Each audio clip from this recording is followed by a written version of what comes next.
The next session I want to welcome to is featuring Alan Lightman, who I think Lightman is the perfect name for this session. Light for science and man for spirituality. And it's going to be moderated by Susan Keatley, who you might know if you're a local to Newburyport here. She's a native, plus a science writer and an author. A few housekeeping notes, which maybe you're all sick and tired of, but in case this is your first session, like it is for my assistant venue helper, Claire, who's a junior at Newburyport High School, I have to mention. It's her first time attending here. She's loving it. But as I said, this is the 18th year. We're so happy to be back in person. I loved it virtually, but it's a whole different vibe. A few things, speaking of vibes, if you could silence any electronic devices you have. Exits and restrooms, we have 3 exits, 2 and 3. Restrooms, if you want to get your steps in for the day, go down the stairway to the basement. If you have to really go, there's an elevator right outside here. We'll take you straight down. There is no flash photography or audio or video recording. We will have, as you know, a book signing after the session with Alan. Books are for all his books. There's a whole table of books of Alan's for sale. But just give him a second to scooch out so he could get to the table. And let's see. One thing I do want to stress is that this year, the Lit Fest has been paid entirely by donations and grants. So you'll see a big plastic water jug out there for any donations. You can pop anything you want into the bucket. And that's it. And so we'll get going. Okay, thank you, Susan.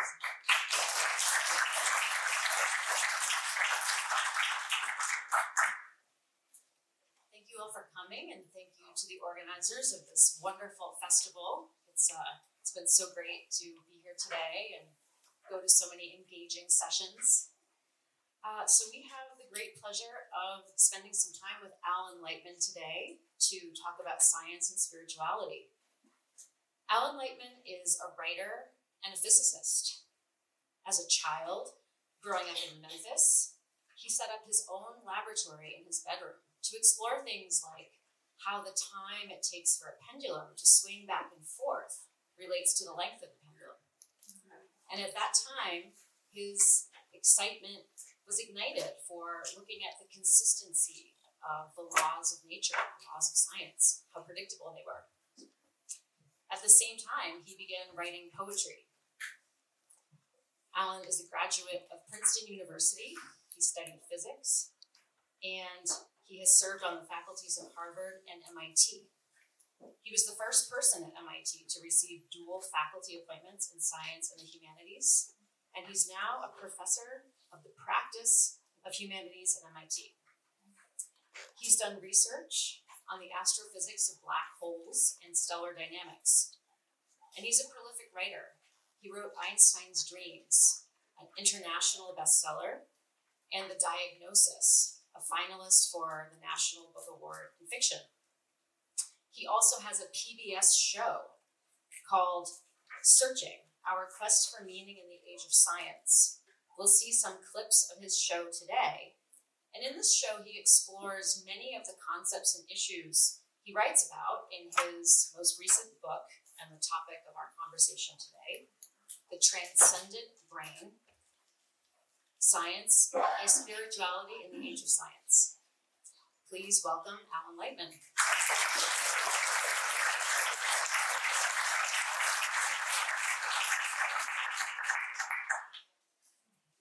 Thank you, Susan. Is my mic on?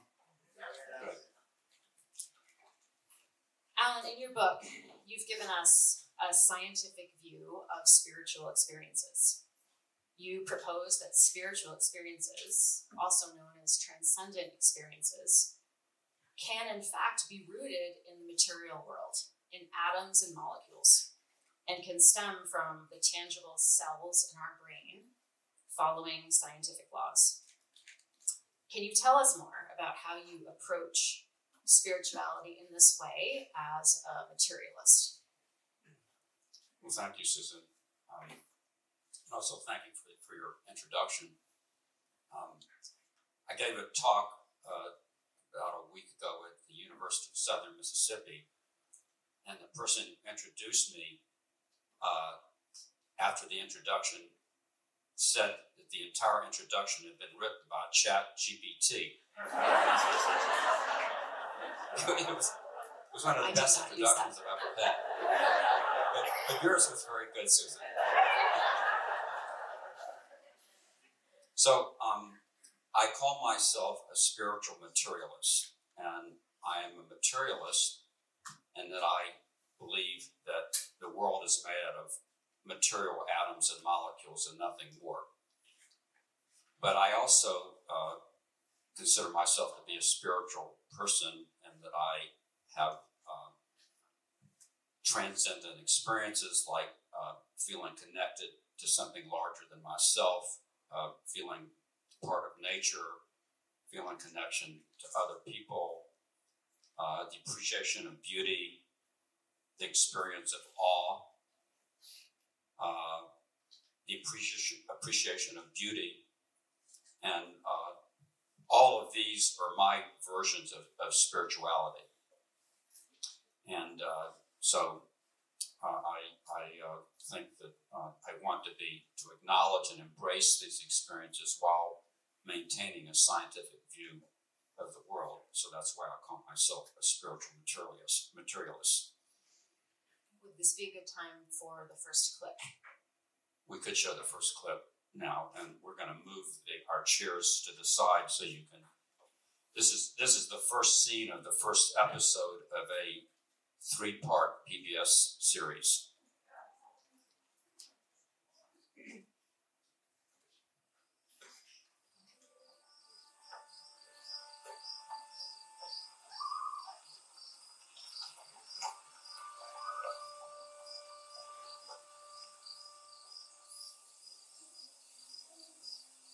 My name is Alan Lightman. I'm a scientist and a writer.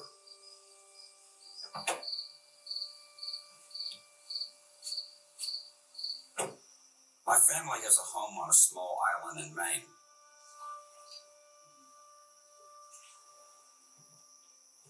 The island has no roads or bridges, and there's no ferry service. One summer night, in the wee hours, I was coming back to the island in my boat. I was alone on the water.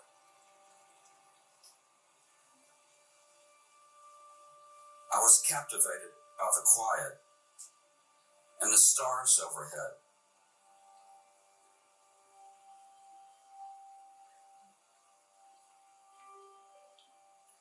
I decided to turn off the engine.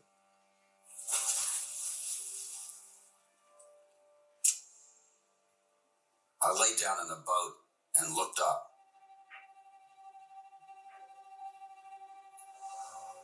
After a few moments, my world dissolved into that star-littered sky.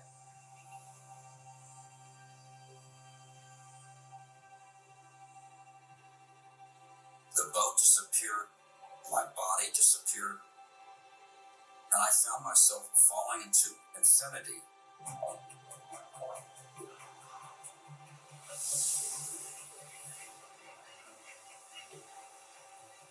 I felt as if I were part of the stars.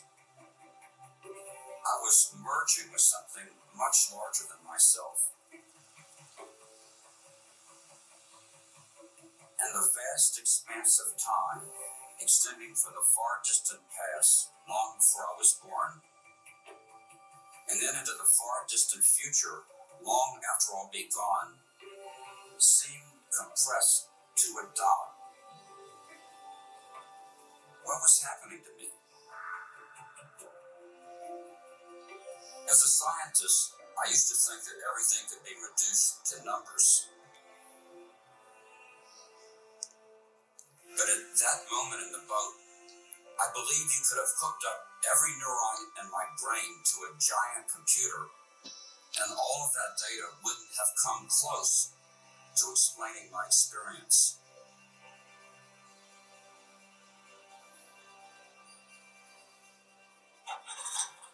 time, I sat up and started the engine again.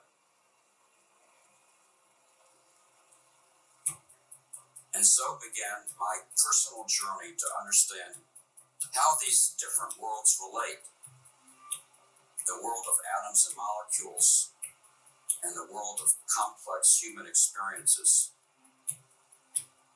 In a material and impermanent cosmos in the age of science, what is it that has meaning, and how can we find it?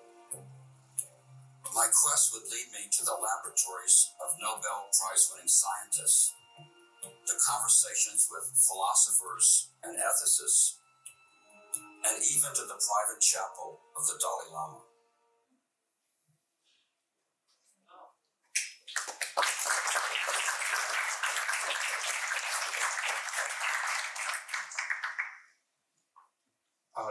I'll just mention that the director of the PBS series, for which this is, you just saw the first episode, is a man named Jeffrey Haynes Stiles, who was the senior producer of the original Carl Sagan Cosmos series, and has produced many other science documentaries since then. He's really excellent, as you could tell by the cinematography there.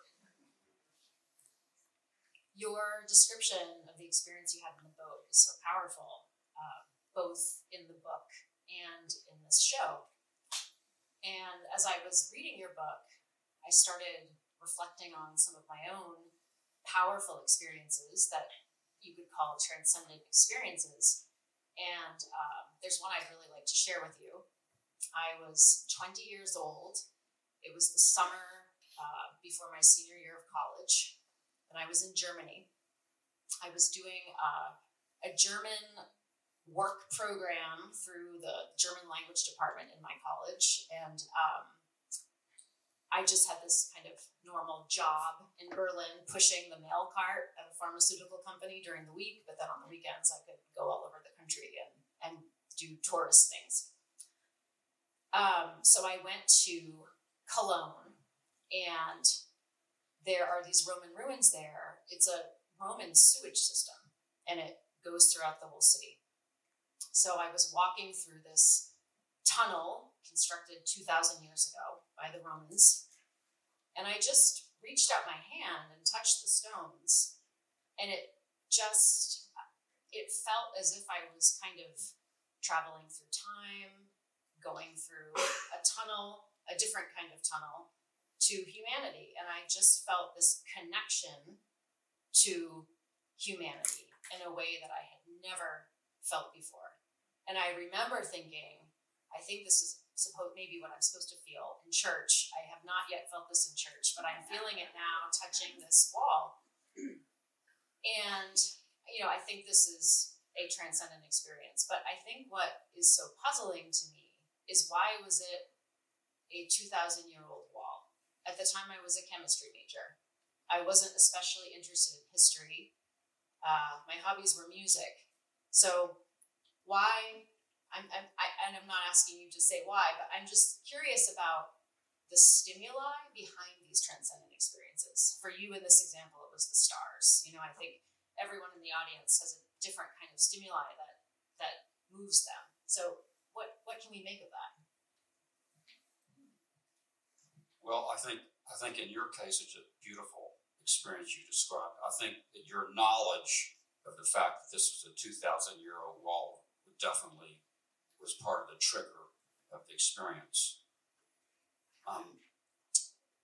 But both your experience and the one illustrated in the video clip that you saw are related to feeling, in my opinion, the feeling part of something larger than yourself. And in my book, The Transcendent Brain, I suggest that those kinds of experiences and many other experiences that we associate with spirituality, like feeling part of nature, have an evolutionary origin. That at some time, 1 million years ago, they had survival benefit. And in particular, the experience of being part of something larger than yourself We know that early Homo sapiens lived in caves, and from archaeological studies, we know there were about 20 people or so per cave, and you were highly dependent upon the other members of that small community for survival. Some people went out, the hunters and gatherers, and got food, and some people stayed in the cave and kept the fire going. Some people took care of the children. You were really bound to this community, which was larger than you as an individual. And if you got separated from the group somehow, it was a quick death.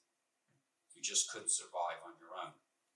And so I think that the feeling of being connected to other people, but especially the feeling of being part of something larger than yourself, that the emotion behind that, the instinct behind that, the attraction of that started in our early evolutionary history as having survival value. And I attempt to do that with the other elements of spirituality.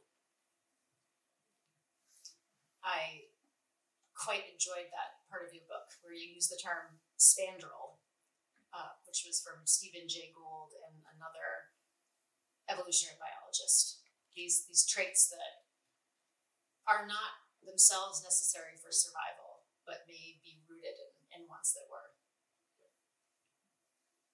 Byproducts of traits that had survival benefit. For example, an example of a byproduct trait is the ability to write poetry.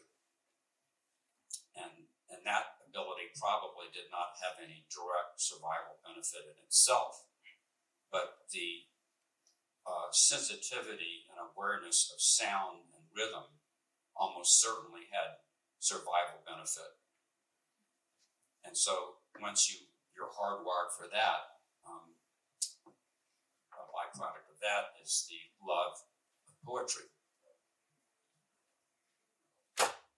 So there's so much reverence for the dead and elaborate burial rituals that go back tens of thousands of years. We see Neanderthal burials that have traces of pollen on them, which means somebody probably put flowers on that body. I'm curious, the reverence of the dead extending from burial rituals to the idea of an afterlife, do you think that has an evolutionary benefit in the sense of encouraging belonging in a group, or perhaps instilling hope that this isn't just it, there's something else? Well, I'm not a cultural anthropologist or a psychologist, so I'm going to give you my personal opinion here. I think that the belief in an afterlife, which is more than 50% of the world population, expresses a desire for eternity, that something beyond the short lifespans that our physical bodies have, that we would like to think that there's something eternal that lasts for a very, very long period of time. So that's my opinion of the origin of the belief in an afterlife. I don't think that by itself it has any survival benefit, or even as a byproduct of something with survival benefit. But I think it has another origin, and I think that a lot of our religious belief also originates for a desire for something that's eternal. There was a cultural anthropologist named Ernest Becker who wrote a very important book in the early 1970s titled The Denial of Death, a Pulitzer Prize winner. And he argues in that book that all of our civilization our institutions, our cultural practices, our science, our art, everything that we do is a defense against our imminent demise. It's a way of addressing our mortality. And I think that's a very insightful, and so I think that is part of this belief system and an afterlife and everything else that goes with it, the soul and so on. I take an agnostic view towards all of this myself.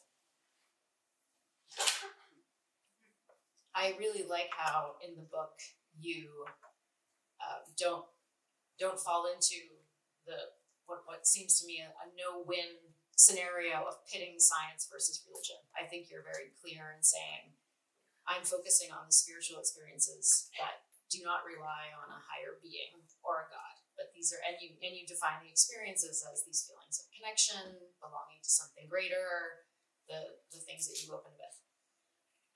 But how, from a material point of view, how do they come about? How do the atoms and molecules in our brain create these feelings, manufacture these feelings?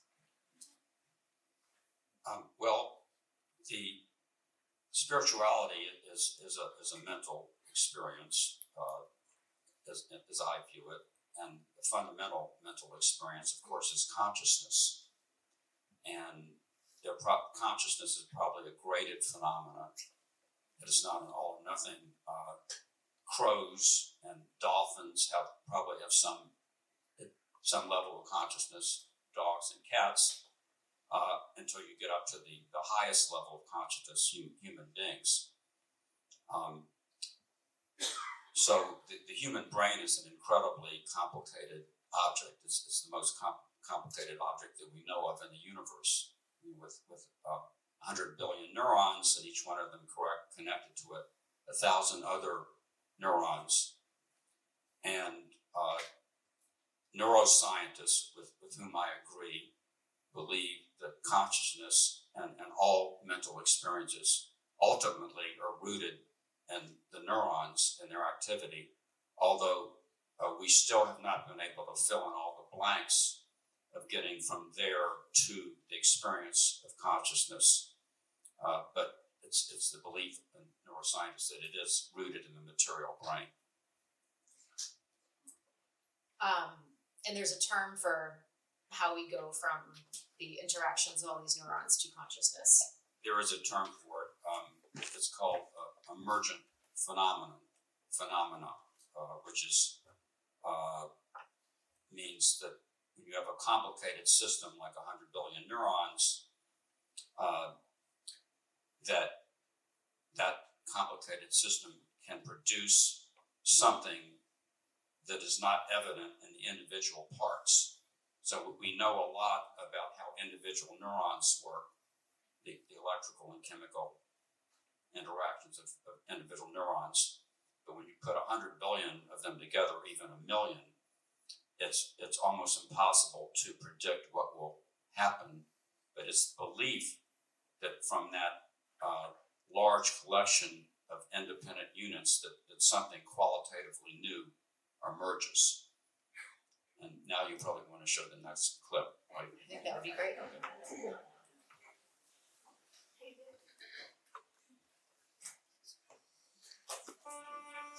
Swept away by a haunting melody, falling in love, that unique first-person sensation we call consciousness.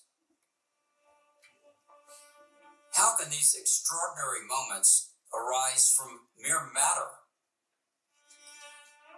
How can complex human experiences come from the material neurons in our brains? In recent years, scientists and others have come to recognize something we call emergent phenomena. The behavior of complex systems is not evident in their individual parts.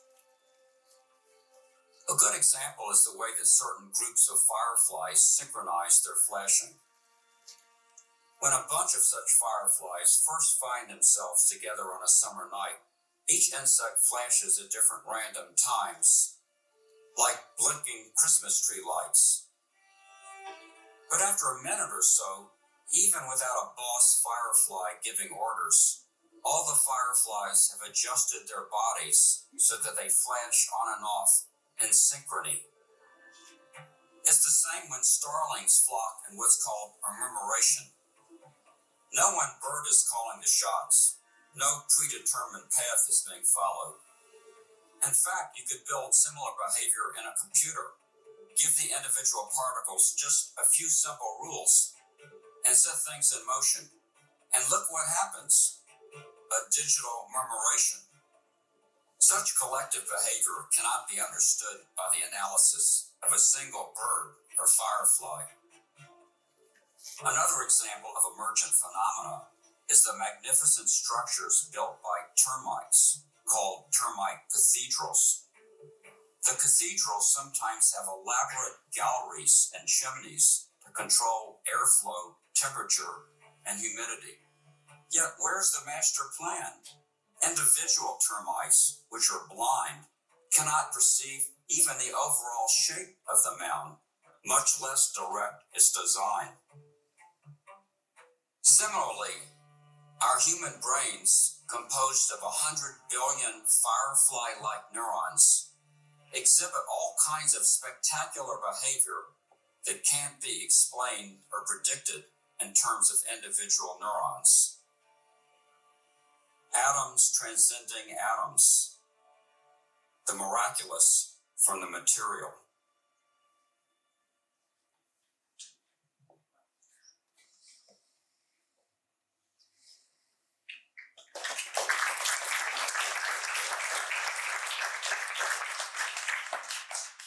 The person who was playing the cello there is Zoe Keating. Some of you may have heard her music before. She's really fabulous musician. I love the idea of the miraculous from the material. We'll come back to that. Do you think it's important that the mechanisms of emergent phenomena are worked out? Will that somehow change our understanding of consciousness? Or can we just accept that that's how we get to this end state of consciousness? Well, if you talk to a neuroscientist, most will say that we will eventually have all of the missing steps to get from the neurons to the sensation of consciousness. If you talk to a philosopher, they will say we probably will never get there because it's the difference between the first person experience, consciousness, and the third person object of the material brain, 3 pounds of gooey mess sitting on the table that you can prod. And so there's a difference of opinion here, but I think that that undoubtedly, neuroscience is proceeding at a fast clip. In fact, if I went into physics in the 1970s, if I was going into science right now, I'd probably go into neuroscience because it's one of the most exciting fields going. I think that neuroscientists will continue to learn more and more about how the brain works. But the sensation of consciousness is so extraordinary, it's so unique, it's so hard to describe that we may never fully understand how it emerges. Our systems will become more and more advanced, and eventually we will be able to build an AI system that has all the attributes of consciousness.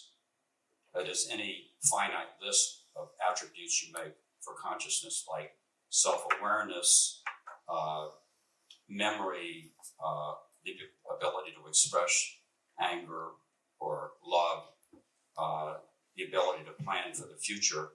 Any finite list of manifestations of consciousness, I am sure that at some point in the future, and it may not be that far in the future, that some AI system will check all the boxes. But that's not the same as saying, is it conscious? It's demonstrating the manifestations of consciousness. But to know whether it's actually conscious, you would have to feel what the computer feels. And that's probably impossible. In fact, I don't even know what my wife feels.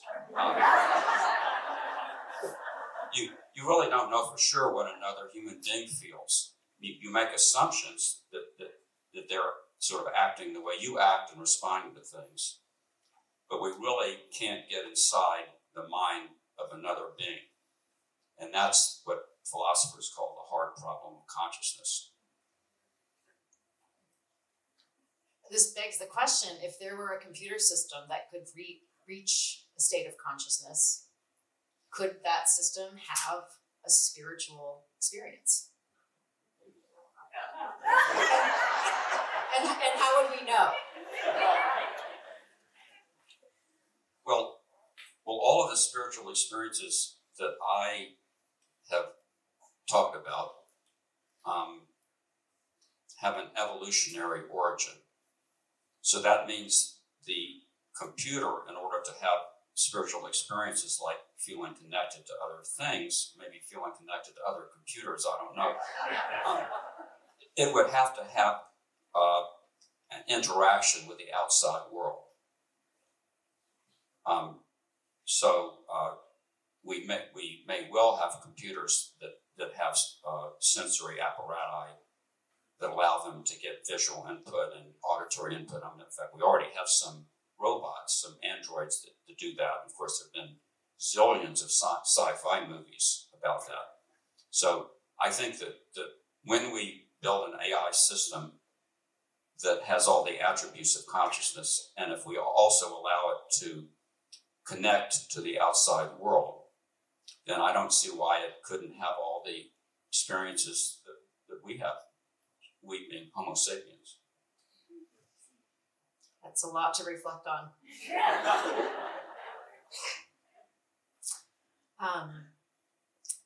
There are a whole body of other spiritual experiences that you don't get into in great detail in the book because they can't be rooted in the material world. But I want to ask about them. You had some really fascinating statistics in your book. 72% of Americans believe in heaven. 58% believe in hell. 79% of Americans believe in miracles, defined as events that lie outside natural law and any explanation by science. 58% of physicians believe in an afterlife. I'm thinking about these statistics in the context of what now most biologists think. And you talk about this in the book and in the show, that at one point, biologists were sort of, you had some that were mechanists that felt that life is purely material, and then you had some that were vitalists, which felt that, life is some other thing that's kind of layered on top of or woven within the material. However, now, most biologists, if not all, are mechanists. How can we reconcile that with the idea that the majority of Americans believe, you could say are vitalists, believe in some other thing? And do they have to be at odds, or are they at odds? I'm curious about this. Well, it's a great question, and you've really put me on the spot there.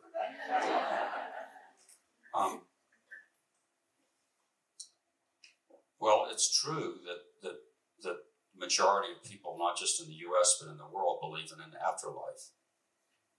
And just that alone means that there's some non-material existence. And strictly speaking, that is at odds with a scientific worldview.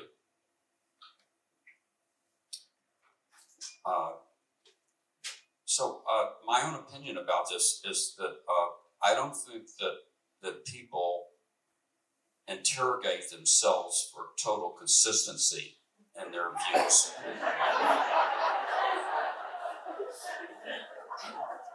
I mean, everybody who gets on an airplane and goes up in the air is trusting in Bernoulli's equation for aerodynamic flow, and is trusting in the laws of physics.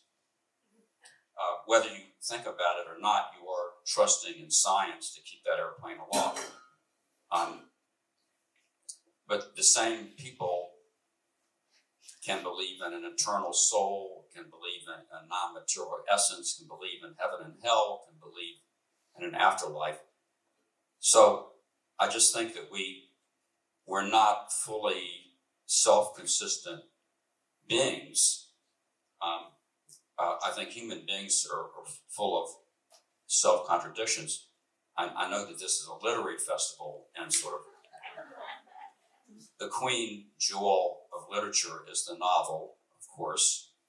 And if you write a good character in a novel, they have some self-contradictions. If you write a character in a novel who's totally logical all the time, totally predictable, you don't believe them.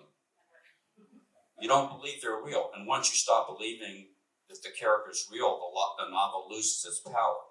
So we human beings are full of self-contradictions, inconsistencies, and that's just the way we are.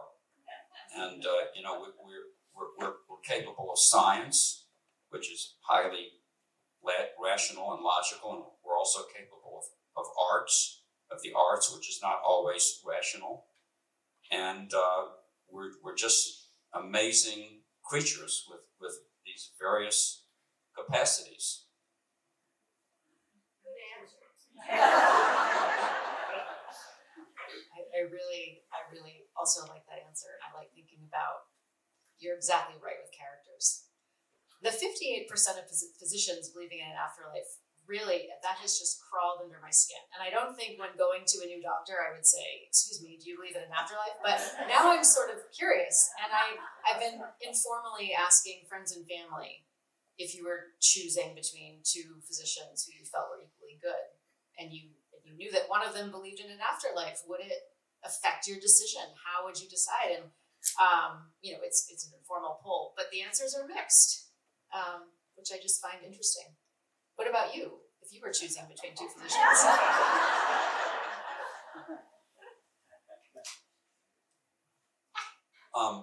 I don't think it would make a difference to me.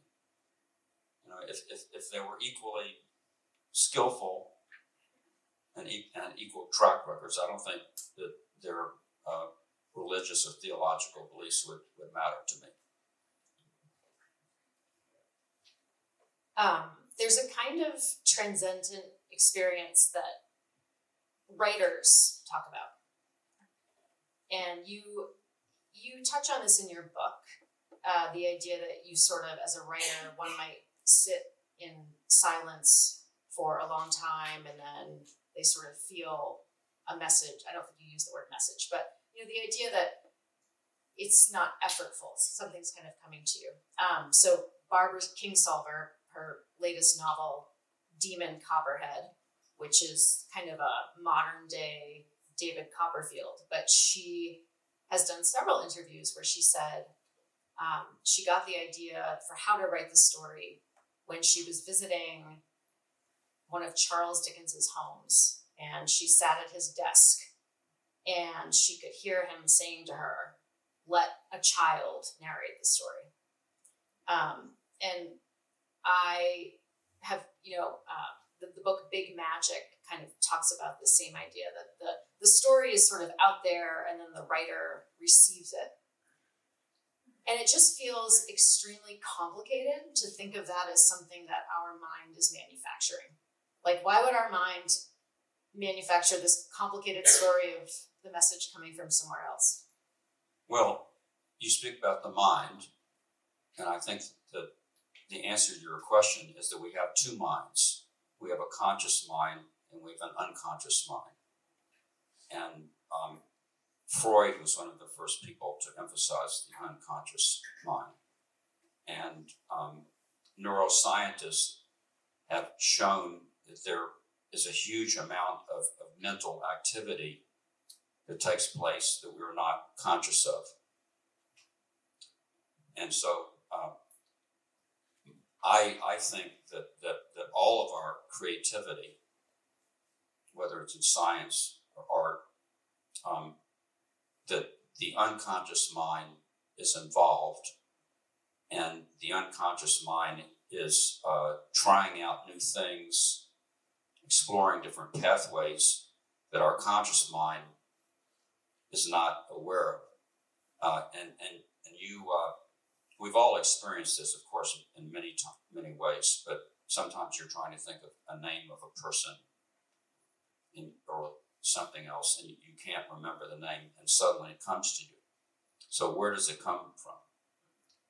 Well, the place it comes from, I think, is that your unconscious mind and all of the neurons that are operating in the unconscious part of your mind have been trying different pathways, different synapses, different connections, searching for this name, and then find it, and suddenly it's elevated to consciousness, and suddenly it comes to you. But your unconscious mind has been working all the time. So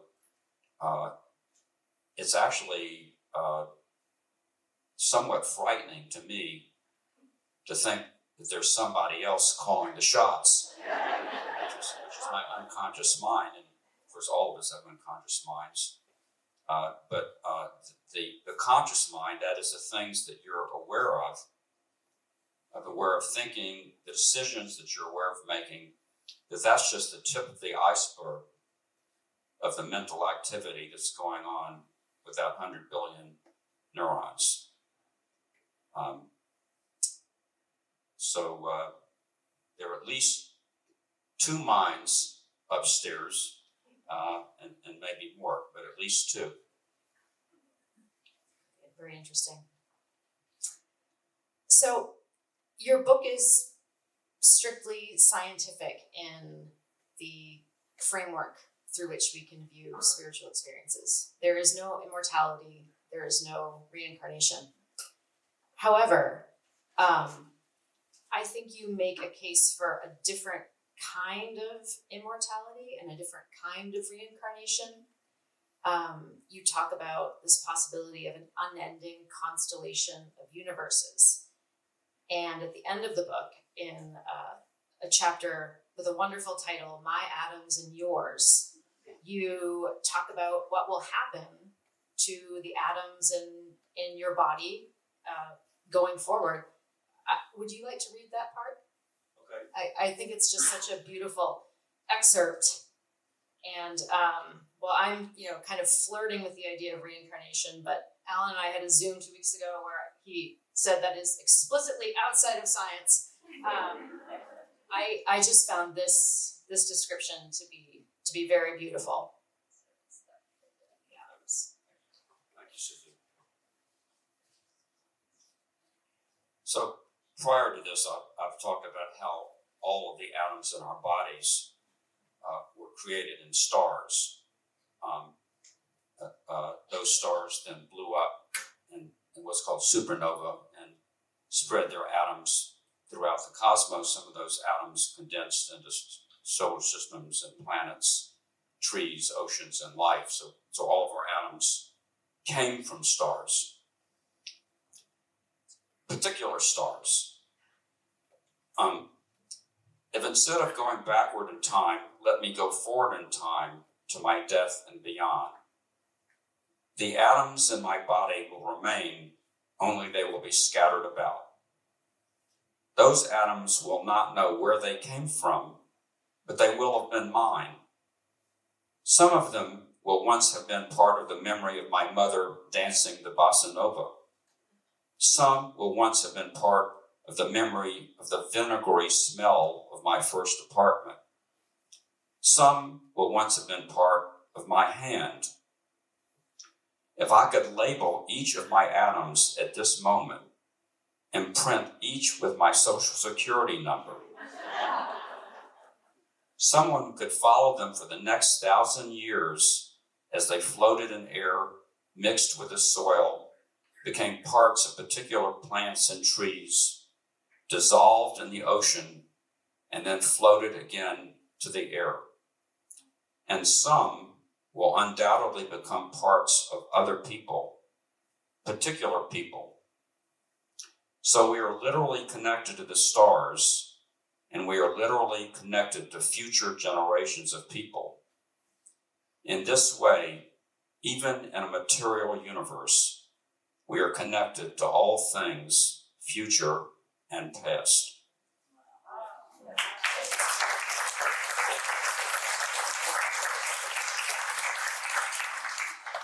I think that is the miraculous from the material.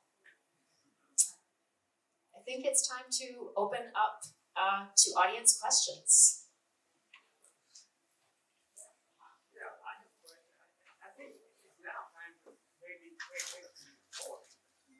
Because these things we call myths and superstitions and so forth are really somebody's science at one time. And that's the way they put it.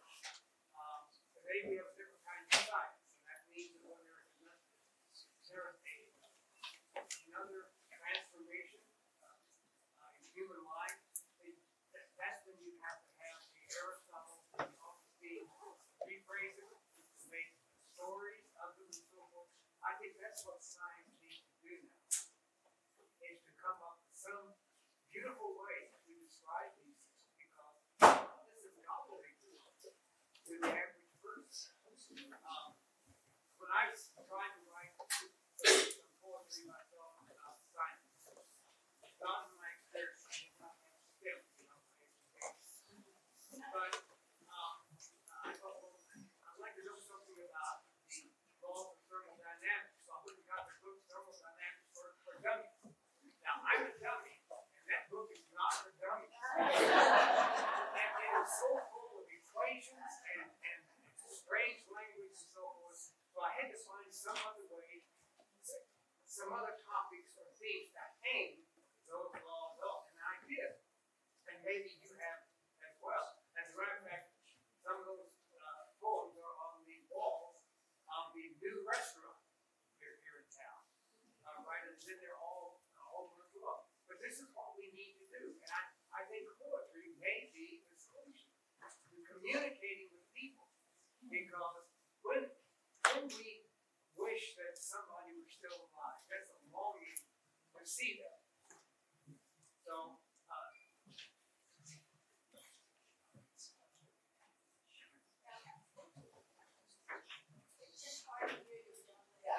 It's really hard to hear the question. So we can pass the mic. You just maybe summarize what I said. Because I don't want to take Yeah, the gentleman said that he wanted to learn about thermodynamics, so he got a book. It was filled with equations and couldn't make hide or hair of the thing, and believes that we should express our scientific ideas in poetry, which is more understandable by people. And my response to that, I love the idea of using poetry to express different things. You got the wrong book on thermodynamics. There are plenty of good books on thermodynamics, but they're not full of equations. So you just got the wrong book. I think that scientists do need to do a better job of communicating science to the public, but there are many scientists who do that now and do it well. And you just have to find the right authors and the right books. Is this on? Just in the nature of, oh, mom, stand up. Well, in the nature of infinity, do you think within infinity there is duplication, or is everything unique? And my sense of that is like, is there another being out there in infinity, or am I unique to myself and never to be duplicated? Does that make sense? So is the question, are there other universes out there? Yes, and within those other universes, are there other Earths? Are there other things or other uses? Well, we know that the the universe is a big place. Well, it's an infinite place. And we know that there are other Earth-like planets elsewhere in our galaxy. There's almost certainly life elsewhere. The question of whether first of all, the definition of the universe is a region of space that cannot communicate with another region either now or in the infinite future. So that's the definition of the universe, so we'll start with that.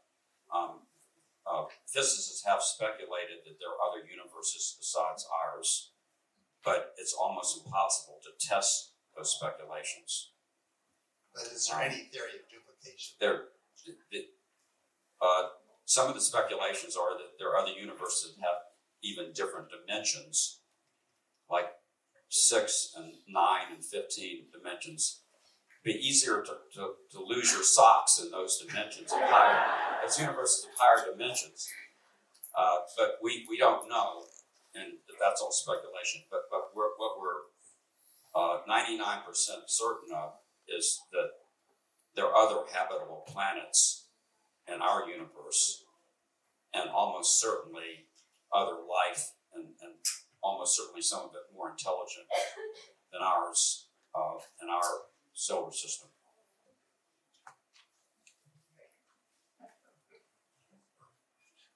So you mentioned that you thought that it was inconsistent to believe in science and believe in life after death as well. I just wanted to paint a different picture around it. And I have a PhD in science, and the way that I kind of make it work for me is if you take the universe, you can split it up into things that science has figured out and things that science hasn't figured out. Right? And I mean, the science part is getting bigger and bigger, but there's still a lot of stuff that it hasn't figured out.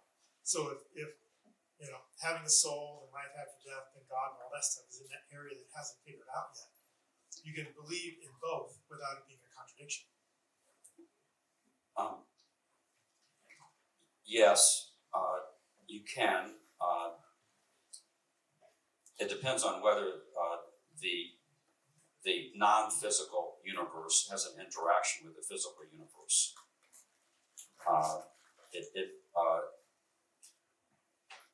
I'm giving sort of a scientific response to that.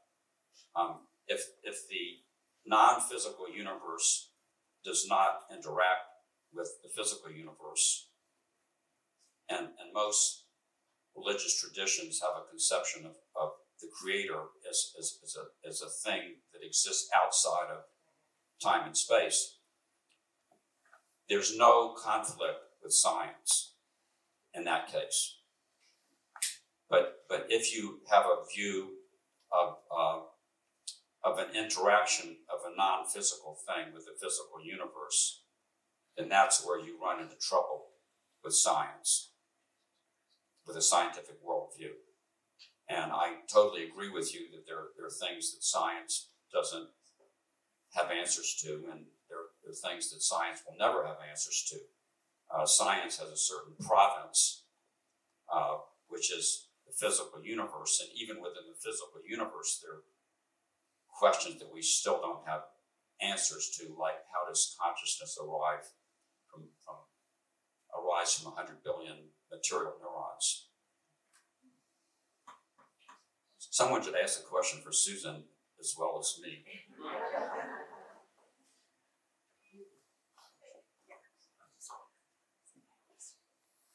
I'm a physicist also. I have a question for you. I've been finding more and more, I'm on the phone, and it takes me a couple of interactions to figure out I'm not talking to a human. Now, I know there are more, better and better programs that can simulate a sentient being on the other end to you.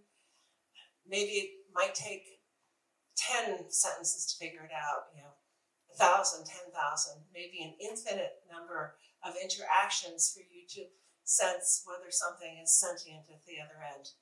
At what point do you think it's reasonable at all to consider that it would be ethical to ascribe rights to these entities, given, as you say, we can't do a Vulcan mind meld with a computer program to see, do they really have consciousness like we have. I mean, I don't know if people looking at your brown shoes see the same brown I do, because there's no way to tell. Just interesting insight.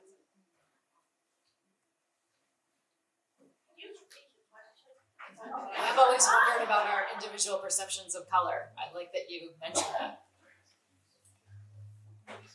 Well, I do think that the time is not far into the future when we will have computers, as I said earlier, that have all the attributes of consciousness. And then there are a lot of ethical and philosophical and theological issues that arise. If a thing has all the attributes of consciousness,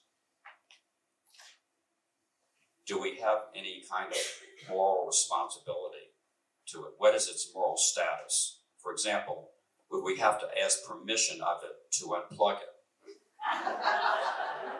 And I recently had a conversation with a very advanced humanoid robot named Bina 48. Has anybody heard of Bina 48? You can look her up on the internet. She's all over the internet. She has the head and shoulders of a woman. Actually, it was a pharmaceutical entrepreneur who wanted the consciousness of his wife to live forever. So he hired Hanson Robotics, a very advanced robotics outfit, to build this android that looks like his wife. And his wife uploaded all of her memories into a giant data bank. And I had a conversation with this thing. And it could see me. It had photoelectric detectors in its eyes. It could hear me. And it could translate what I said into machine language and consult its vast database.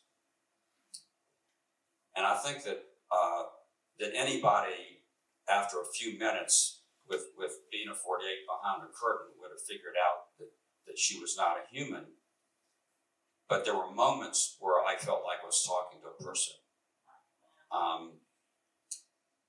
I asked Bina 48, what did it feel like to be a robot? And she asked, well, kind of geeky sometimes. She said, with all the cameras and lights, because she's very famous, this Bina 48.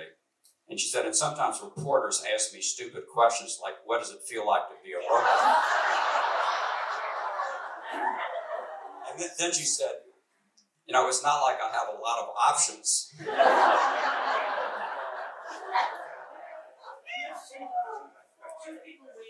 So, yeah. We'll need a new branch of ethicists and philosophers to tell us how we should be interacting with these beings. But the time is coming, folks. It's coming. Question in the back row here.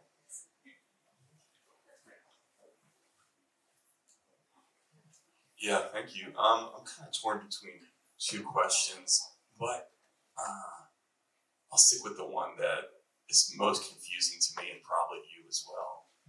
You had mentioned, I'm sorry, your name is Laura, is that right?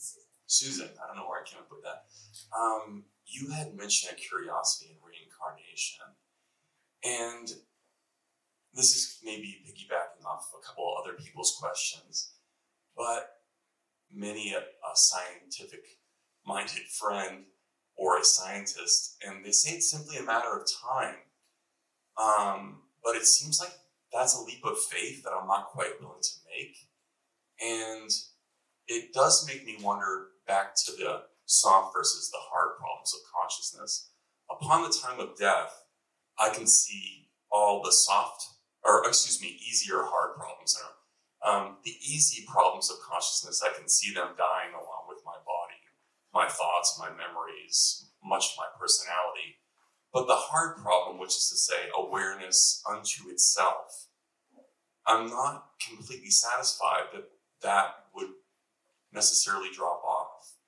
And that's I guess where I'm asking both of you, but you know, does that require a bit of faith to say that awareness unto itself is specifically derived from consciousness and it couldn't be some other independent thing? And yeah, I'll leave it there. I could keep going. But. I don't think you have to believe that it drops off. I think the tricky part, and Alan alluded to this, is it may not be within the realm of science to prove or disprove it. There might be something else out there, but if it is in fact non-material, and science is a way of measuring material things, it just may not be within the reach of science. Alan and I had a Zoom a few weeks ago where we talked about some of this, and I thought it was extremely useful, and I reflected so much after, because I think I had gone years thinking, if only one day, you know, that the science of vibes will come out and be a new branch of science. And after talking with you, I did some reading, some reading of Francis Collins's writings. Francis Collins directed the Human Genome Project. He was the director of the NIH, and he converted to Christianity in his 20s. And I think that the things that are ethereal, non-material, I don't think we need the stamp of science to say that, yes, it's okay to believe in those things. That's sort of my take on it at this point. Well, I agree with you. I don't think we need the stamp of science for anything. We depend upon science in our daily life, but I think that that people believe a lot of different things, and some things we believe in you can't prove or disprove.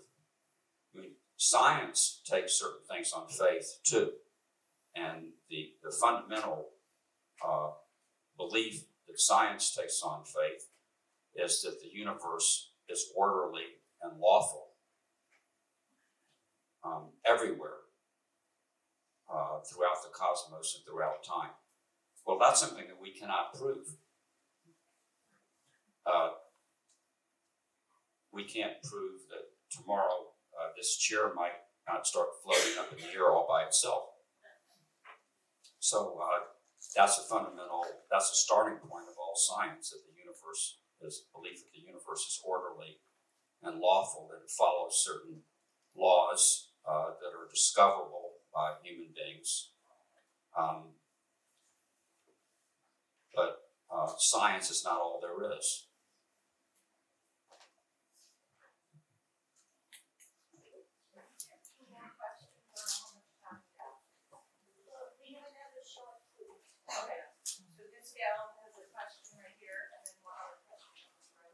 Hi, I think that might answer my question. I think I'm glad to hear what you just said. I was a little girl and I had an out-of-body experience as a result of an anaphylactic shock. And I know just from readings and books written that a lot of people have had this experience. And it was actually okay with me. It, was okay. I felt like I was leaving and, looking down and leaving. And that was okay. And that's just led me to kind of, hold on to that there are things perhaps outside of science, even though I know scientists have tried to explain that away. So, do you think that is all a result of the neurons of what, I was just a little girl, so I wasn't really thinking about that. I was just, leaving.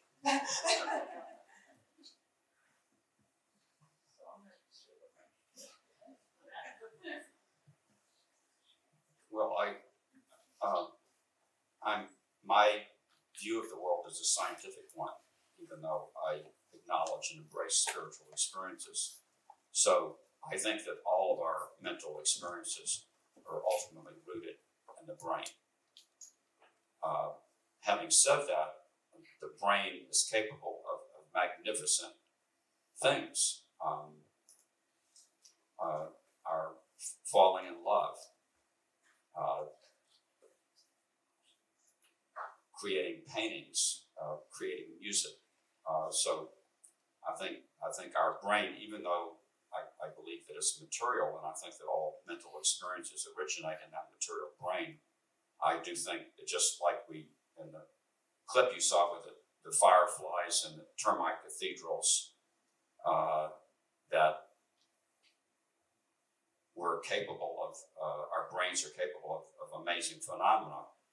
And my explanation of your experience, which sounds like a wonderful experience, was that it was rooted in your brain somehow, although to me that does not diminish the experience at all.